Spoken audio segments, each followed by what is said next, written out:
Bismillahirrahmanirrahim. Assalamualaikum warahmatullahi wabarakatuh.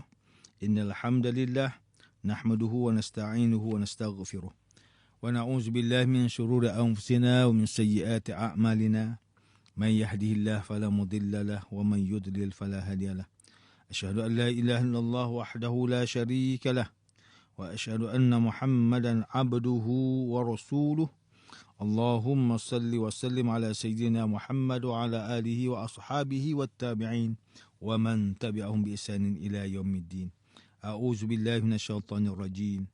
Ya ayyuhalladzina amanu taqullaha haqqa tuqatih wa la tamutunna illa wa antum muslimun. Amma ba'd. Yang berusaha Tuan Haji Ahmad Nazri Muhammad Yusof selaku penerbit rancangan tafsir Al-Quran dan seterusnya sidang pendengar yang dirahmati Allah, bersama saya Profesor Dr. Muhammad Najib bin Abdul Qadir, Fakulti Pengajian Islam, Universiti Kebangsaan Malaysia. Tuan-tuan, puan-puan para pendengar yang dimuliakan, pada hari ini kita akan menyambung kembali rancangan tafsir Al-Quran bagi siri ke-86. InsyaAllah pada kali ini kita akan membincangkan mengenai pentafsiran ayat ke-23 surah At-Taubah. A'udzu billahi minasyaitonir rajim. يا أيها الذين آمنوا لا تتخذوا آباءكم وإخوانكم أولياء لا تتخذوا آباءكم وإخوانكم أولياء إن استحبوا الكفر على الإيمان وَمَنْ يَتَوَلَّهُمْ مِنْكُمْ فَأُولَئِكَ هُمُ الظَّالِمُونَ. Wahai orang yang beriman, janganlah kamu menjadikan bapa-bapa kamu dan saudara-saudara kamu sebagai pemimpin, jika mereka lebih mengutamakan kekufuran daripada keimanan. Sesiapa antara kamu yang menjadikan mereka sebagai pemimpin, maka mereka itulah orang zalim. Sidang pendengar yang dirahmati Allah, Profesor Dr. Muhammad Quraisy Shihab melalui kitabnya Tafsir Al-Misbah menyatakan bahawa perkataan hub bermaksud suka. Pada ayat istahabbu, pakar bahasa membezakan antara perkataan istahabba sebagai suatu rasa suka atau cinta yang memerlukan dorongan atau pemaksaan untuk melakukannya. Manakala ahabba merupakan satu perasaan suka yang hadir tanpa dorongan atau paksaan. Ia menunjukkan kepada kita rasa cinta terhadap kekufuran yang terbit daripada hasil paksaan.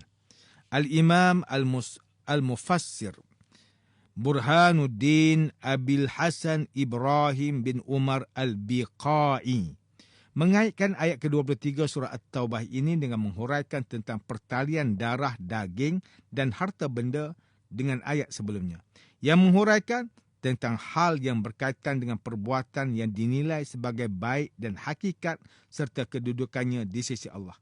Manakala Al-Imam Al-Syekh Muhammad Al-Tahir Ibn Ashur mengaitkan ayat ini dengan awal surah At-Taubah. Pada awal surah telah menunjukkan bagaimana untuk berdepan dengan kaum musyrikin yang secara terang-terangan menolak tauhid dan menampakkan kekufuran. Pada ayat ini dihuraikan tentang mereka yang menyembunyikan kekufuran diri mereka sambil berpura-pura menampakkan ketaatan kepada Allah Subhanahu taala dan Rasulullah sallallahu alaihi wasallam. Sidang pendengar yang dimuliakan, Tengku Muhammad Hasbi As-Siddiqi menerusi kitabnya Tafsir An-Nur mentafsirkan ayat ke-23 surah At-Taubah ini dengan menyatakan bahawa sesiapa yang menjadikan orang yang cenderung kepada kekufuran sebagai pemimpin, maka mereka adalah orang yang zalim terhadap diri sendiri dan masyarakat mukmin. Ini kerana mereka sanggup memberikan hak kekuasaan dan penghormatan kepada orang yang sepatutnya dijauhi dan dimusuhi kerana kekafiran mereka. Manakala Ustaz Salahuddin Abdullah dan Ustaz Umar Khalid melalui kitab mereka Tafsir Mubin mentafsirkan ayat ke-23 surah At-Taubah ini dengan mendatangkan sebab turun ayat ke-23 surah At-Taubah yang diriwayatkan daripada Al-Kalbi bahawa ketika Rasulullah sallallahu alaihi wasallam memberi arahan kepada kaum muslimin untuk berhijrah ke Madinah Al-Munawwarah, Maka setiap orang Islam pun memberitahu ahli keluarga mereka bahawa mereka diarahkan untuk berhijrah ke Madinah. Kemudian timbullah pelbagai reaksi daripada pihak keluarga seperti ada yang bersetuju dan menggesa supaya segera berhijrah. Manakala sebahagian keluarga yang lain pula menghalang dengan pelbagai alasan, menyebabkan individu tersebut menangguhkan niat untuk berhijrah. Lalu turunlah ayat ke-23 surah At-Taubah ini untuk mencela perbuatan mereka yang memilih keputusan untuk tidak berhijrah. Ibn Abbas radhiyallahu anhuma, iaitu sepupu dan sahabat Rasulullah sallallahu alaihi wasallam, menyatakan bahawa yang dimaksudkan dengan zalim pada hujung ayat ini ialah musyrik. Ini kerana sesiapa sahaja yang terlibat dengan perbuatan syirik, maka dia juga menjadi syirik. Manakala Hamka melalui kitabnya Tafsir Al-Azhar ketika mentafsirkan ayat ke-23 surah At-Taubah ini, menjelaskan bahawa semasa awal kemunculan Islam, umat Islam di Mekah terpaksa berpisah dengan ahli keluarga mereka yang masih kufur disebabkan berhijrah ke Madinah. Ketika terjadinya perang antara umat Islam dengan golongan musyrikin, berlakulah pertembungan antara anak dengan ayah atau saudara dengan saudara yang lain. Ini menunjukkan kepada kita bahawa akidah itu lebih tinggi kedudukannya berbanding pertalian darah kekeluargaan. Nabi sallallahu alaihi wasallam turut terkesan apabila semasa peperangan Badar, baginda sendiri telah menawan pakciknya iaitu Abbas bin Abdul Muttalib. Ayat ke-23 surah At-Taubah ini menunjukkan kepada kita dalam urusan akidah dan tauhid tiada tolak ansur walaupun dengan darah daging sendiri. Menurut Hamka lagi, pada hujung ayat ke-23 surah At-Taubah ini, Allah Subhanahu Wa Taala menegaskan bahawa dan sesiapa antara kamu yang menjadikan mereka sebagai pemimpin, maka mereka itulah orang yang zalim. Hamka menerangkan pada ayat ini, orang yang mengakui diri mereka beriman, namun terus mengadakan hubungan diplomatik, bantu-membantu atau berkongsi rahsia terhadap darah daging mereka yang masih lagi kufur sebagai orang yang tidak waras akal fikirannya. Ia menunjukkan bahawa individu tersebut mengutamakan kasih sayang kekeluargaan berbanding keimanan terhadap Allah Subhanahu Wa Taala. Dan ini menandakan iman dan tauhid yang belum sempurna. Sebagai seorang Muslim, kita diharuskan untuk berbuat baik dengan ahli keluarga walaupun mereka masih lagi belum menerima Islam. Tetapi urusan kerahsiaan tidak boleh dikongsi walau apa jua sekalipun. Sidang pendengar yang dirahmati Allah Subhanahu Wa Taala, demikianlah tafsir bagi ayat ke-23 surah At-Taubah menurut pentafsiran oleh para ulama.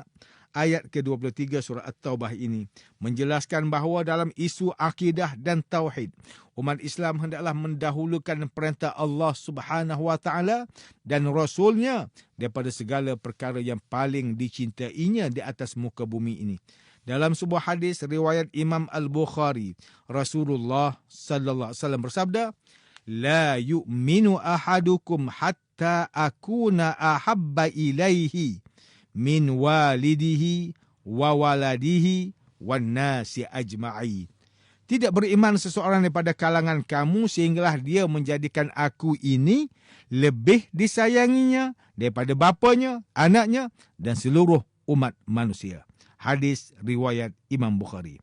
Ayat ke-23 surah At-Taubah ini menunjukkan kepada kita mengenai pentingnya kita memilih pemimpin yang bermatlamat dan berwawasan untuk menegakkan syiar Islam, supaya kita semua terpelihara daripada menzalimi diri sendiri dengan memilih pemimpin yang cenderung kepada kekufuran.